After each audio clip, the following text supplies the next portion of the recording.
It's a very difficult time for everybody, but I'll try to entertain you as much as I can. My name is David, and I'm an associate professor in the Department of Criminology and Criminal Justice. I know, not the type of person you would expect to be here and talk about computer crime and cybercrime, but here I am.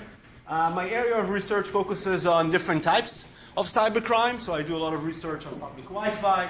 I study copyright infringement. I study online deception. I started studying ransomware with a few folks in the Hebrew U. But my main area of research, sort of the research that I spend most of my time during the last 5 years, focuses on system trespassing. Okay, and in that context, in the context of system trespassing, I'm particularly interested in the humans that drives this phenomenon. And when we talk about the humans, talk about the online offenders, sort of the hackers, online users, the IT and the IT managers. Okay. And by the way, I really like the. I need to turn it on. Can you hear me better now? Can you hear me better? Yeah. Oh, I'm sorry. So my focus is on humans. I'm really interested in human behaviors on cyberspace. In the context of system trespassing, I'm interested in three players: the hacker, the online users, sort of the victims, if you want, and the IT managers. By the way, I really like the title I gave to this talk. Don't expect me to come up with a list of, like, an organized list of suggestions with respect to how you should mitigate the consequence of a cybercrime, of a hack. Okay, the goal is essentially to show you the approach that we take together with my colleague Michel Couquier when we study system trespassing. We believe that approach could definitely be useful in the context of trying to mitigate the consequence of a system trespassing event and strengthening the resilience of a computing environment. Okay, so this is about the title. Again, I'm interested in the humans, and the three players that I'm interested in are the offender, the online user, and the IT managers. And this is what I've spent most of the 5 years studying. Okay, we have several projects where we focus on the attackers. We had a really cool survey where we approached IT managers and asked them, for their needs. We tried to help IT managers addressing their needs with respect to understanding hackers and the victims, and of course studying victims, the legitimate users of the computers that fall prey to the system trespassing. Today, I'm going to focus on our research, Michelle, and my research that deals with system trespassing. Okay? So we're going to talk a little bit about system trespassing first. We'll talk a little bit about a theoretical approach that is prevalent in the chronological literature that assists us studying hackers in their natural environment. Then I'm going to present findings from 4 field experiments that we conducted here in the United States. All those experiments draw heavily on the deterrence perspective. Then I will, talk a little bit about, the recommendations we have with respect to the relevance of social sciences and the evidence-based approach in building resilience of computing environments. Okay, so this is what we're going to do today. I want to thank before that to the great research team that supported all this work. Michelle here, I'm sure that most of you are familiar with Michelle. Michelle and I have been working during the last 5 years with a list of students. These are just the graduate students that worked with us during the last 5 years, but we also have a pool of undergrad students that worked with us and helped us in this research. This research, two of those studies that I will present here today were supported by the NSA, the Lablet. Okay? All right, so let's begin at the start. As I mentioned earlier, I'm not a computer scientist. I'm a criminologist. Okay, and my PhD is actually in sociology. It has nothing to do with cybercrime. Okay, when I first when they hired me in the University of Maryland, I was doing neighborhood research. Okay, but then a year to my tenured, one of my colleagues approached me and told me that cybercrime is a really cool area and that we do not have too many criminologists who are studying that phenomenon.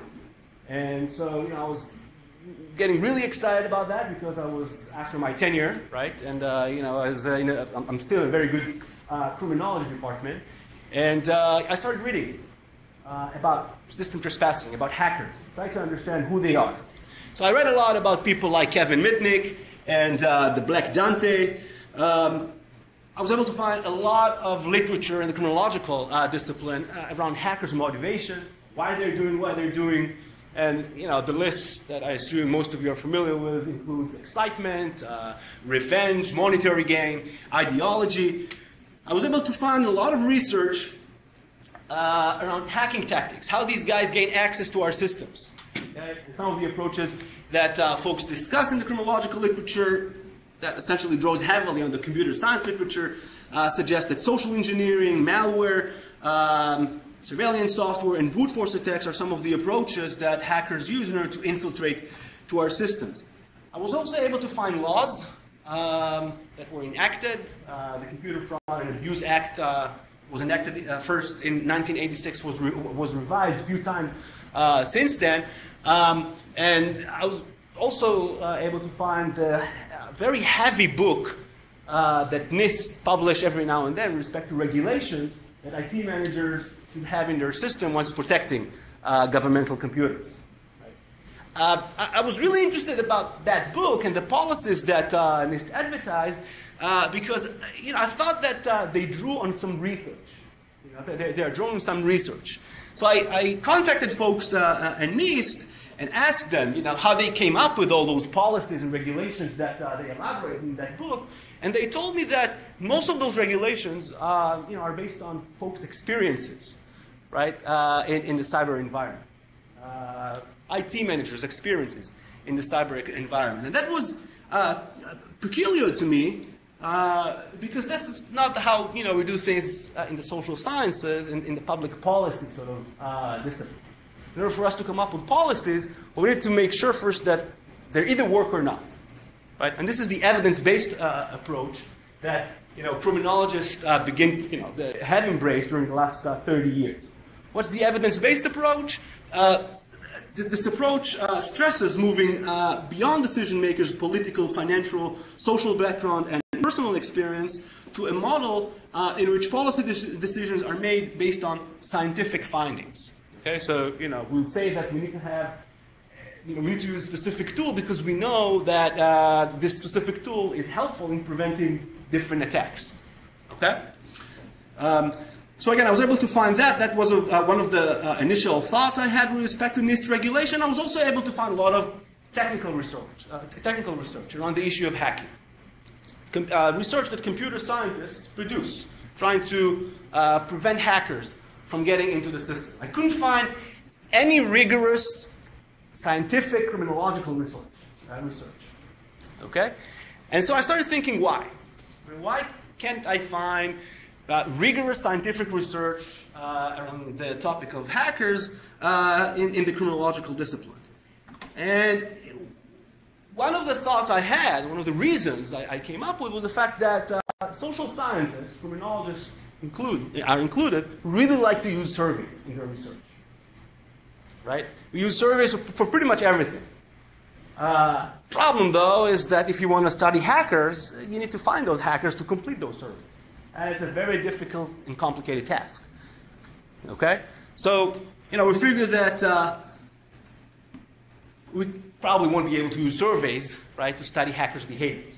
And I have to say that made me really, really sad because I was working very hard to get my tenure in the University of Maryland, and once I, couldn't work with surveys, I was trying to, I was beginning to fear for my future in the department. Okay? But then I have an idea, okay? You can't use surveys. Let's talk to people. Let's talk to people in governmental agencies. Okay? Let's talk to people in the FBI, in the CIA, in the Secret Service. Let's talk to people in Visa. Right? And let's ask them for data to work with. They didn't even respond to my email. I have to tell you that. They didn't even respond to the email I sent to them. I introduced myself, I was really nice. No one came back, right? And that was the first time I realized the difference between two major computing environments that we have in our world, Fortress and Bazaar. Okay? So Fortress computing environment are essentially computer environments in which substantial effort are placed over access control and protection against external events. Okay, so the NSA, the NSA network will qualify as a Fortress computing environment. All those computer environments in which computer users' behaviors, online behaviors, are constantly monitored. On the other hand of this continuum, I see there is this Bazaar computing environment. In Bazaar computing environment, we're essentially talking about computer networks, computer environments that allow everybody to log in. Anybody that wants can log into the system, to the Wi-Fi, and simply work with that. And in that context, we can think about universities network, libraries network, public Wi-Fi network as Bazaar computing environments. Okay? So I realized folks from the NSA will not return my email. Folks from Visa will not give me a call back. I have to focus my work on Bazaar computing environment. Computing environments where I can find legitimate users, I can find IT managers, and I can find hackers. Right? And the thought process was that maybe we can run a few studies that will get us closer to those three players by using tools that will allow us collecting data ourselves from computing using environments. And in that context, we thought that in order for us to do that, we need to have two or several goals. The goals was to, try to figure out whether we can nudge, influence system trespassers while they're on those computing environment, those Bazaar computing environment. And second, whether we can nudge the end users, legitimate computer users, to behave in a way that is, that will not expose them to different types of cyber. Again, today I will focus on system trespasser behaviors, and I will not spend any time talking about the victims. As I mentioned earlier, we have different types of Bazaar computing environments in our world, universities, public Wi-Fi. The first computing environment that we focused on was a university network. Okay? University network, I said, okay, we have a university network. We want to collect information about hackers. Problem is how we do that. Again, we figured that as a social scientist, I love surveys. I want to be able to find those hackers. How do I do that? So I started talking to people, and the same colleague who told me that cybercrime is really a hot topic right now, and that I should sort of engage in that topic, introduced me to Michelle. Okay? So I talked to Michelle, and Michelle introduced me to this concept of honeypot. I don't think that I need to discuss too much honeypots in this room, right? And what they're all about. I will just say that honeypot is a generic term. It encompasses target computers, advertisement, smartphones, whatever, as long as you can study attackers' behaviors, on those devices. Okay. So once Michelle introduced me to this tool, I became very happy because I realized that I'll be able to maybe contribute something to the criminological literature. Okay? I still had the problem of publishing in the criminological literature. The criminological literature does not allow you to publish unless you come up with theoretical models. Okay? So I thought, I sat a lot and thought about a legitimate model, a model that would allow you to publish in good criminological journals. And the theoretical model that immediately came to mind was deterrence model. And I'm pretty sure the majority of you are familiar with this model in different names. Maybe you guys know the game theory, rational choice perspective. If you're not familiar with it, let me just briefly talk about it. So this model draws heavily on the assumption that human beings are rational people that constantly weigh the cost and benefits of their behavior. The deterrence perspective focuses on the cost end of the equation. And according to this model, deterrence occurs when someone refrains from committing a crime because he fears the swift, certain, and severe consequences of engaging in this behavior. In that context, it's really important to differentiate between absolute and restrictive deterrence. Yeah, I feel like this is cool. Like this is Crim 101. I'm teaching computer scientists criminological theory. We have to distinguish between absolute and restrictive deterrence. So absolute deterrence is essentially occurs when folks completely refrain from getting involved in deviance and crime because they fear the consequences. Okay? There's a lot of research with burglars that indicates that those individuals will never get involved in robbery. Any ideas why? Why wouldn't burglars get involved in robbery? Any ideas? The punishment is, way more severe. If you get into my house and the police get you, you get maximum of 5 years. If you rob me in the street, you're talking about 20 years, right? So this is a great example for absolute deterrence. Folks will not get involved in deviance and crime because they fear the consequence. Okay, it's like none of you probably will put their hand in fire. Restrictive deterrence, on the other hand, happens when a criminal restricts the scope of its criminal behavior. Okay? And the example I have here is, again, I'm going to use myself here. I have a problem here in the United States to comply with speed limit sign. I don't know what it is. Maybe it's my Israeli mentality. Maybe it's the fact that, I want to feel young. I don't know what it is. I simply cannot comply with those speed limit signs. Every time, I see a speed limit sign of 30, I'm at 60 easily. Okay? There's only one condition. I'm sorry? I don't care. I pay the government so much money. The amount of tickets I got during the last year is just astonishing. But anyhow, there's only one or two conditions under which I will comply to the speed limit sign. Any suggestion? School zone. Sorry, no. Still 60 miles per hour. Police officer, right? Police officer, and when the road is crowded, right? When I see a police officer, I drive like my grandma. Two hands on the wheel, right? 30. But when I no longer see the police officer, I'm at 60 again.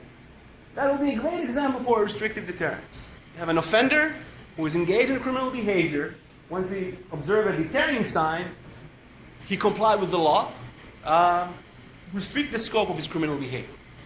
Why is that so important in the context of system trespassing? Well, at the end of the day, with the honeypots, what you study is restrictive deterrence and not absolute deterrence. You have individuals who already broke the law. Okay? So we talked a lot about deterrence. Now let's try and figure out whether this discussion around deterrence is really relevant in the context of the cyber world. As I assume most of you are familiar, we have two camps within the cyber literature. The first camp suggests that deterrence could not work. And why is that? You can't identify people. You can't really attribute an attack to a specific individual. And because of that, because we're all, it's all anonymous on cyberspace, deterrence shouldn't work. On the other hand, you have the camp that suggests that deterrence could work. And that you don't really need to identify individuals. You don't need to trace them back in order for deterrence to take effect. Okay? Those system trespassers still have something to lose. If we detect their presence on the system, we block their access to the system, they just lost the system. If we engage in hackback, they have something to lose. Right? So these guys still have something to lose. So deterrence, according to folks from the other camp, could work. Since we're scientists and we really try to sort of resolve this issue and see whether deterrence could really work or not, the first experiment that we put together was an experiment where we tested the deterring effect of a warning banner on hackers' behaviors. And this is a paper that is published already. I talk about it just because I want to, put it in context. In this first experiment that Michelle and I designed, what we tried to figure out was the effect of a warning banner on 3 hackers' behaviors. First, immediate termination of the trespassing event. You get into my system, I send you a warning. Are you going to leave or stay? Okay. The second question, with respect to repeat system trespassing event. If you see a warning, are you going to come back to my system over and over and over again, or is it going to deter you and you're going to leave me alone? The third question focused on time. Whether the warning will have an effect on the time these guys stay on the system. So to answer the research question, we approached an IT manager in a large American university, and we received 80 public IP addresses. We took those public IP addresses and we deployed target computers, Linux computers, for a period of 2 months. Then we waited. We did not put together a red and blue team. We simply waited for hackers to find those target computers, attack them, and work with them. Okay? How did that work? Attacker had to scan the network first using their different tools. They had to identify an open port. And once they identified the open port, they had to guess the right password and username to the computer. All right? Once they launched, once they tried guessing, in order to guess the right password and username to the computer, they had to launch brute force attacks, which essentially, I mean, I'm pretty sure that all of you are familiar with brute force attacks and dictionary attacks. They simply use the software to guess the right password and username. In order to simulate a genuine environment, we allow these hackers access to our computer after 150 plus n numbers of attempts. Okay? After 150 plus n number of attempts, these guys receive the right credentials to our system.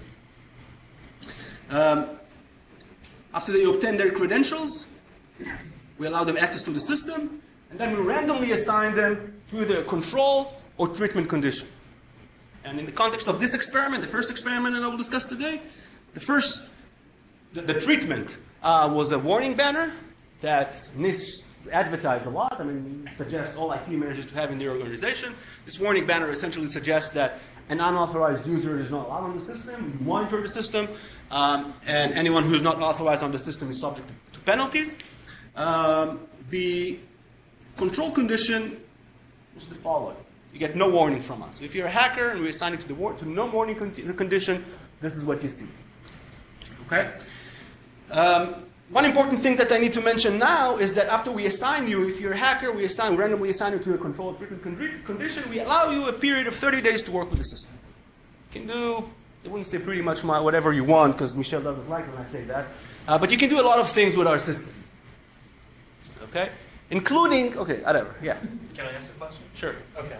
So at this point, are they in violation of the Computer Fraud and Abuse Act? Yeah, they are. That's I actually just read about that because I'm supposed to give a talk to the Dallas Bar Association and talk about that. So yeah, they are. oh, okay. Yeah.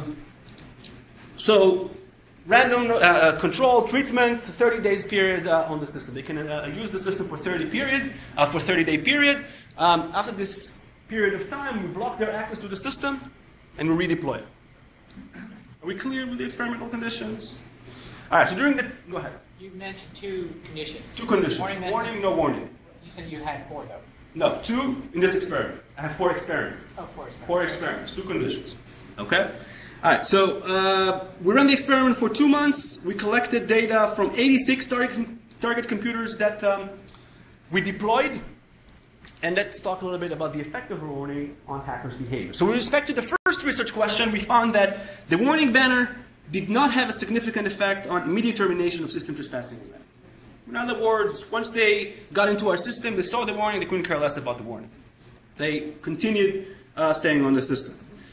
The warning was also ineffective in reducing their frequency of repeated attacks. Okay?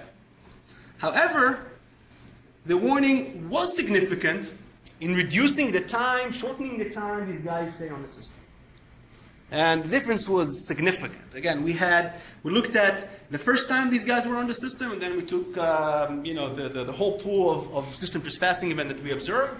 We saw that for the first time these guys were on the system, the effect was astonishing. The difference was between 5 minutes on warning computer and 10 minutes on no warning computer, which is quite a substantial difference. When you take into consideration the whole pool of system trespassing event, we still find significant effect. Okay? On warning computers, hackers stay shorter periods of time. Now, I presented these findings a lot to computer scientists who like to attack me and my methods and say that everything I see there is botnets, right? So So, Michelle and I decided that, we have an answer for the botnet's criticism. We will talk about it later. But, we said, let's try and alleviate tension about computer scientists. Let's run the same experiment, this time with more computers. We'll play with the computer configurations, and we will have the experiment running for longer periods of time. So instead of running the experiments for 2 months, 6 months. Okay? During that period of time, we deployed 502 computers, so 502 computers that hackers used, to do whatever they want to do, generate attacks. We had more than 3,500 system trespassing events on those computers, and I'm happy to report that we were able to replicate the findings completely. With more computers, more system trespassing event, we still find that a warning banner had no effect on immediate termination of system trespassing. The warning had no effect on the frequency of repeated system trespassing event. However, the warning had an effect on the period of time this guy stays on the system. Go ahead. Were you tracking the incoming IP address? We were. In terms of We were. Yeah, so we if were. it came from a different IP address. We were. Yeah, we do know that. We do know that. So you use the same credentials from different They have to use the same credentials. Yeah, in United, they have to use the same credentials over and over again. They can't get access to our system unless they have the credential we give them in the beginning. Okay? Go ahead. Rate of activity they were involved in during that time? What do you mean rate of activity? So were they doing more things more rapidly in the time frame that... That's a great question. We're actually looking at that right now. But, I want to move on to the second and third experiments. Then, hopefully we'll be able to entertain more questions. So Michelle and I thought this is awesome. I mean, we see some nudging effect. We see that the warning, a simple warning that missed advertised, could have some effect on these guys' behaviors. Let's see whether we can imitate that, like, there is surveillance on the system and see how these guys respond to it. Okay, we try to figure out the effect of surveillance on system trespassing behaviors on the system, and in this experiment we focused on cleaning tracks commands. We're really interested in trying to figure out whether we can generate more anxiety among these guys. So, the assumption was that if you see surveillance, these guys will clean more after themselves when they're on their system. The thing is, and this is a cool thing, that when you have surveillance on the system, the surveillance could be either covert or overt. Okay? You can tell somebody that you surveilled him, which is this picture. Surveillance could be obvious, or surveillance could be covert, like the other picture. Okay? And so the research question, the goal of the second study that we launched was to test whether varying levels of ambiguity regarding the presence of surveillance in the system influence system trespassers likelihood to issue clean tracks commands on the system. Now, when we talk about ambiguity, we drew heavily on a psychological model that Ellsberg came up with in 1961. That essentially suggests that human beings are ambiguity averse. What does it mean? Let's run a little experiment here in class. I didn't submit IRB approval, so I'm not going to publish my findings here. But let's run this experiment. So let's assume that I'm asking you guys to draw a ball from a jar. Okay? If you draw a white ball, you get nothing. However, if you draw a black ball, I give you $50. Okay, we clear with what I want you to do? Good. So now I'm asking you, you can decide to draw the ball from one of two jars. In the first jar, you know that you have 100 balls. 50 of the balls are black, and the other 50 are white. Okay? In the other jar, you know you have 100 balls in unknown proportion. How many of you will prefer to draw the ball from, and I don't have a pen or anything, from this jar, where you know the proportion of black and white ball? Raise your hand. I think it's the large majority, right? In reality, your probability to draw a black ball is equal in both jars. You can calculate it statistically. I won't get into those statistical calculations right now, but in reality, it doesn't make sense. It doesn't make any difference. Okay? What does this short experiment indicate? It indicates that human beings are ambiguity averse. We do not like make decisions under conditions of ambiguity. When we are not clear with the probability of our chances to succeed, whatever. Okay? All right, so we draw heavily on that assumption that humans being are ambiguity averse, and based on this assumption, we thought we'll be able to come up with two contradictory research hypotheses with respect to how hackers will respond to the different levels of ambiguity with respect to the presence of surveillance on the system. On the one hand, you have the camp of criminologists. Larry Sherman is a very famous criminologist. He's doing a lot of work around policing. That camp suggested that once you introduce ambiguity with respect to the presence of surveillance, human beings begin to be more anxious. And so in the context of hacking, people, the hackers, will be more likely to clean tracks after themselves. And I can talk a lot about rationale. Sherman talks a lot about the fact that the probability of punishment in our society in general, not just for hacking, for pretty much all offenses, but murder is really low. Okay? And since offenders know that, they offend, and they offend repeatedly. According to him, if you introduce ambiguity with respect to the certainty of punishment, there will be lower levels of recidivism, repeat offending in our society. So drawing on that rationale, we came up with the assumption that the presentation of ambiguous information regarding the presence of surveillance will increase system trespassing acting efforts to avoid detection and clean tracks after themselves. On the other hand, someone mentioned here earlier this morning, Kahneman and Tversky. Okay. Kahneman and Tversky are, well, I just gave you the contradictory research hypothesis. Forget that you saw that. Kahneman and Tversky, Nobel Prize winner for their work in the context of biases in rationality and decision making. According to these professors, human beings are ambiguity averse only with respect to gains. With respect to losses, humans like to get human prefer conditions of ambiguity because it allows them to take more risks. Okay, so if you don't know, if you're about to lose something, right, and you're not clear with the probability of you actually losing that thing, the assumption is that you're going to take more risks than if you do not. And based on this rationale, we came up with a contradictory research hypothesis that suggested that the presentation of ambiguous information regarding the presence of surveillance will reduce system trespassing active efforts to cover their tracks. Does it make sense? So two psychological, criminological models that we use in order to try and predict hackers' behaviors on the system. To study that research, the research questions we had, we used a similar experimental design to that I just discussed for the first and second experiment. 300 IP addresses, ran the experiments for a period of 6 months, waited for hackers to find our systems. Once they scanned, brute force, obtained the right credential to our system, we randomly assigned them to one of 4 conditions. Now we have 4 conditions. Okay, the first condition is a condition where we had no surveillance. No surveillance at all, no information with respect to surveillance. Okay? The first experimental condition was a condition of high ambiguity with respect to the presence of surveillance on the system. What we did in that condition was we embedded a surveillance software on the system. The hackers had to find the surveillance software. They had to type in PS command and find the surveillance software that we had there. So that was a condition of high ambiguity. You have a software running, but you're not really sure whether it's working, who's monitoring, whether it's active monitoring or not. The medium ambiguity condition was a condition where we simply send the hacker a banner saying that the system is not surveillance. Okay? And then the low ambiguity condition, we simply integrated the first and second treatments. We sent the hackers a banner, and we also embedded the surveillance software in the system.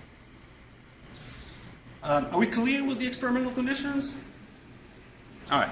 We collected data with respect to hackers' behaviors by focusing on the keystrokes. We had a specific special software that allows us to monitor hackers' behaviors on the system, including collecting the keystrokes and what they typed.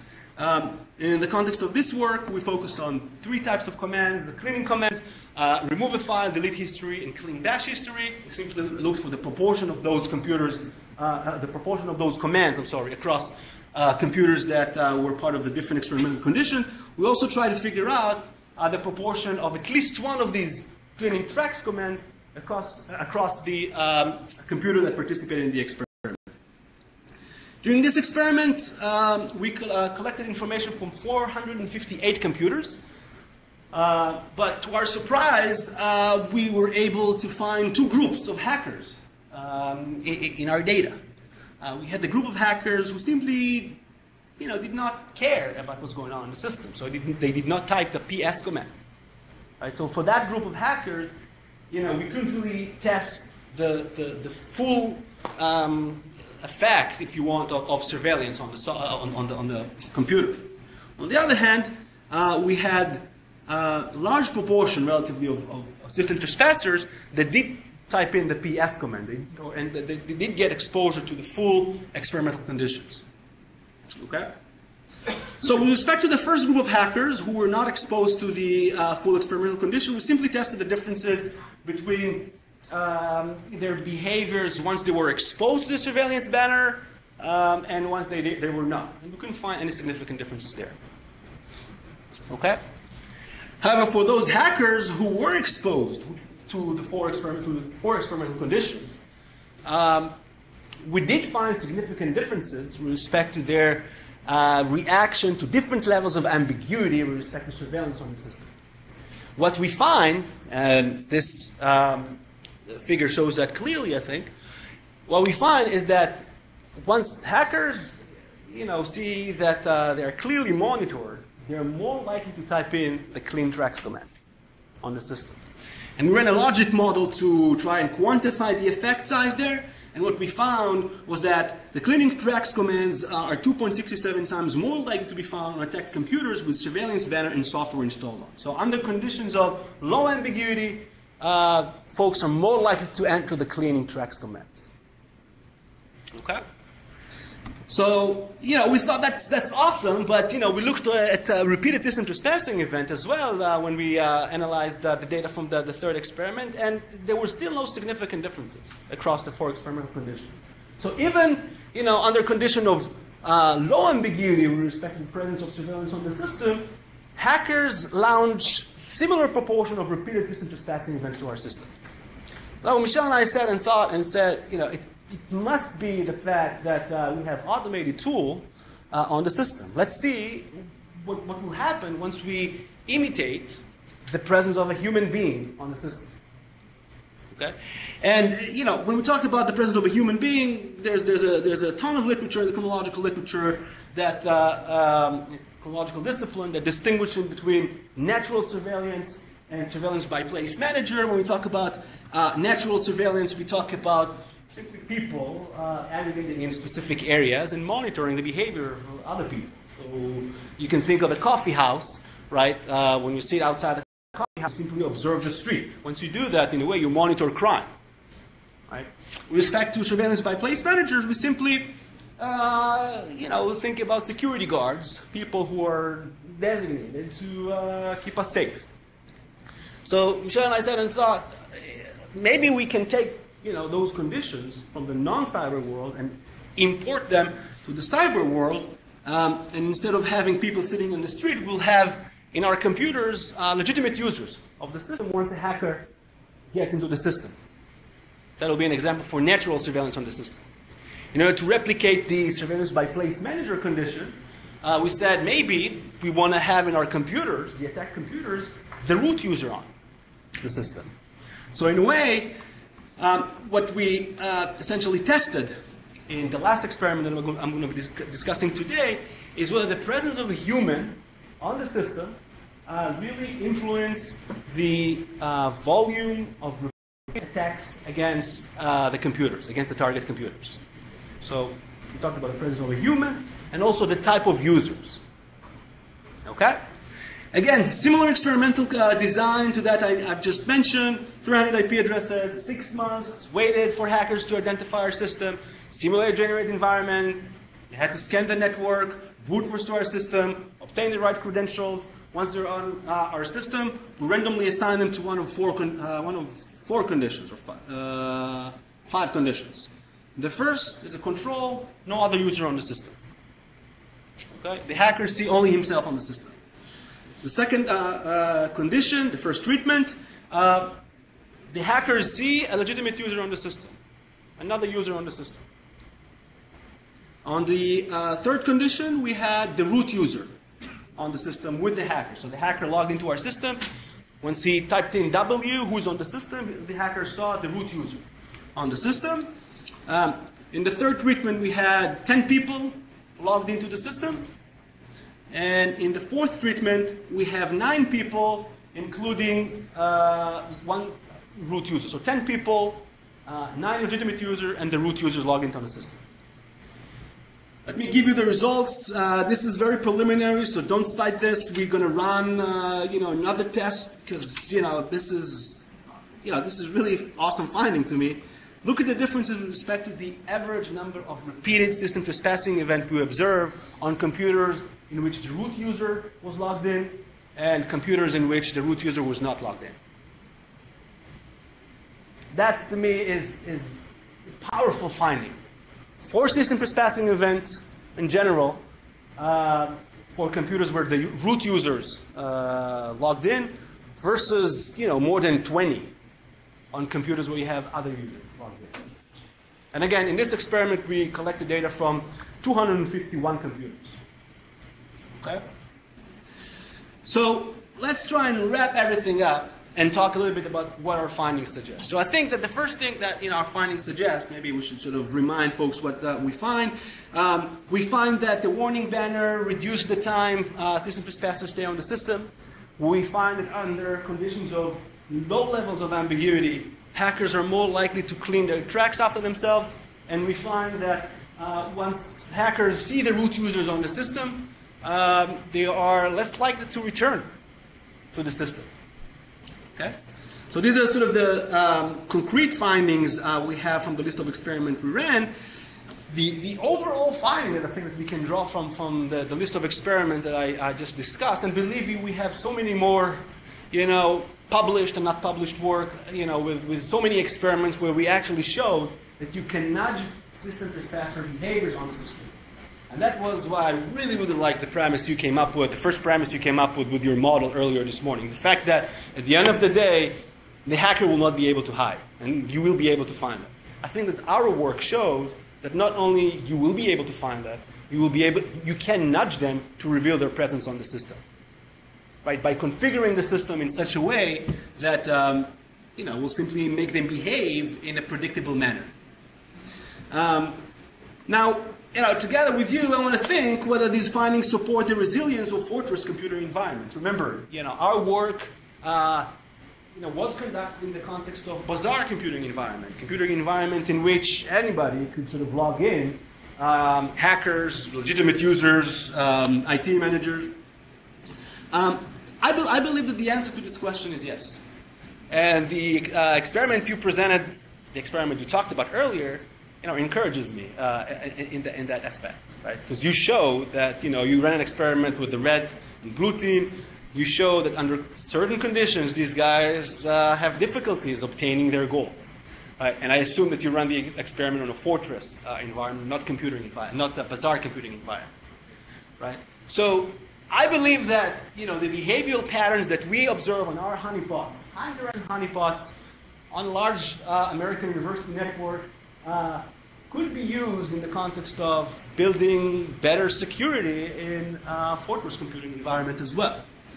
I believe that the government, I believe that the industry should draw heavily on our findings and run their own experiments. They still don't want to allow me access to their infrastructure, but the least they can do in order to build better resilience to their computing environment is to first cite our work, really important, right? And give me more money to run the experiments. And then simply draw on what we do and replicate those experiments in the context of their environment. So in conclusion, we believe that evidence regarding human behaviors on computer environment is relevant for improving computer users and IT professionals' ability to detect, report, and respond to security issues. And we also believe that future application of soft science models, all these models that I just discussed in the context of my work, are very relevant in the context of improving resilience and building better security in our system. Thank you.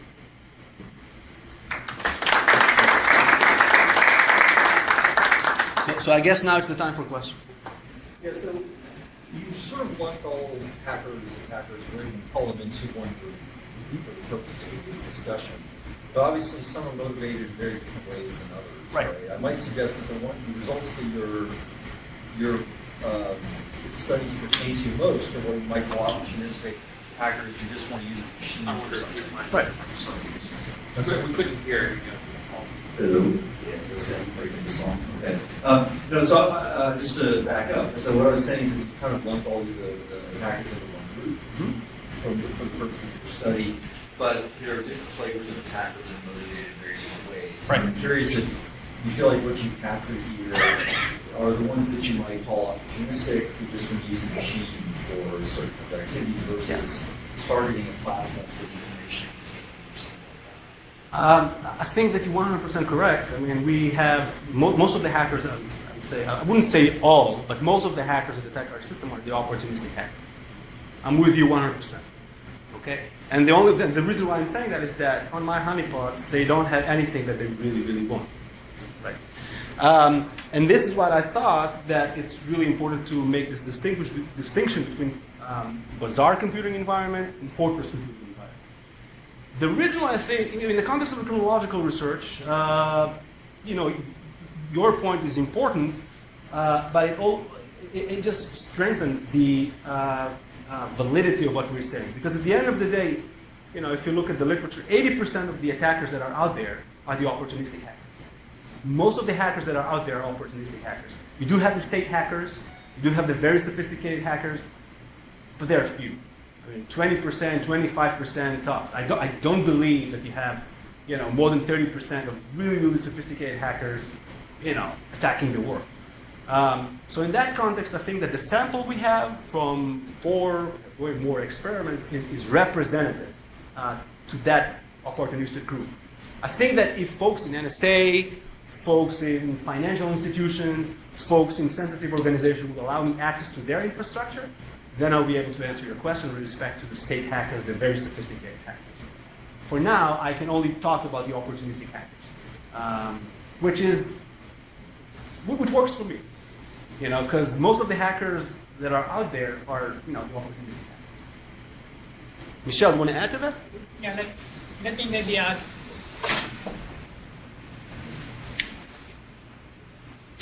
So it's a great comment, right? Let me add one more thing. So Maimon gives us a lot of freedom to do a lot of things. One of the things we're not allowed to is to put really on it. So these computers are very boring. There is no credit card number, there is no social security number. There are a lot of things we would like to do. David is asking me all the time, for the sake of science, why are we not doing that? So something like, can we send a survey to the attacker saying, why are you attacking us? Or something like, why the hell are you on our system? Get off there, or we'll retaliate and all that. All these kind of things, Maryland doesn't want to take the risk. We had a breach, we had a second attack. So it's already amazing that we got the green light to deploy this kind of experiments. Having said that, we have other infrastructure that allows us to do all that. I wouldn't talk about it in the context of this meeting, but in other infrastructure, we can talk to the hackers, and we actually do that. We have bitcoins in other infrastructure. We want them to steal bitcoins, and we are trying to trace the transactions that these guys. So in Maryland, I'm very restricted with respect to what I can do with the system, but I have other infrastructures that allows me to be more creative. I still can't hack back though, which is a problem. But yeah. So I just have a silly thing to add on. One of the trainers in one of the classes we had about security separated hackers into pirates and ninjas. Mm-hmm. Yeah. And the groups you saw there really seem to fit that model. The pirates are just smash and grab, take what you can, who cares who can see you, and the ninjas are like, I'm going to get in, get out, military. Right. You get very different behavior from the kind of stuff that you're seeing there. So maybe you get multiple cultures, just like you're saying. Yeah. Have a question? Yeah. He's got the mic. He went and has the talking stick. Just my question is simple. How many hackers? I mean, you mentioned machines. How many hackers? How many distinct hackers do you experience? That's actually a great question. We look at the IP addresses. We can't really quantify the number of hackers. I mean, that's why, in our analysis, we focus on the computer. I can't really tell how many hackers are there on the system. I'm pretty sure it's more than one hacker, because I find the same pattern all over the world, in other infrastructure that I have. I can't really answer that question. This is why, the discussion is at the computer level, not at the hacker level.